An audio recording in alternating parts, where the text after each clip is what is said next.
नमस्कार मु सुषमा मंजरी मिश्र आवृत्ति करी मोर एक स्वरचित कविता जार शीर्षक पंजुरी मध्य सारी। से तो पंजुरी मध्य सारी से जे छटपट डल विकल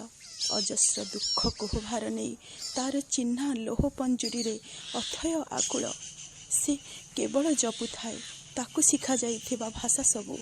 से तो आन पाई हसी थाए से तो आन पाई कांदी थाए खूब आनंदप्रद तार शतकंटकर आघातर जंत्रणा आकुल कंठरु राम नाम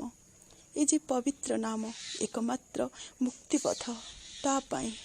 पंजुरीर चौदिक बलय मध्य से तो घूर्ण्यमान बारंबार आशा बांधे से मुक्त आकाशरे क्षणिक मात्र उड़ी जातनी डेणा छाड़ी थरे बांधि नियना स्नेह प्रेमर पंजुरी रे थरे पिंधाई दियना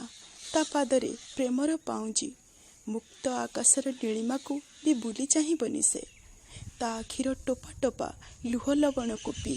मन आउ आत्मा खूब बिलापंती श्वासरुद्ध हेबा जाए।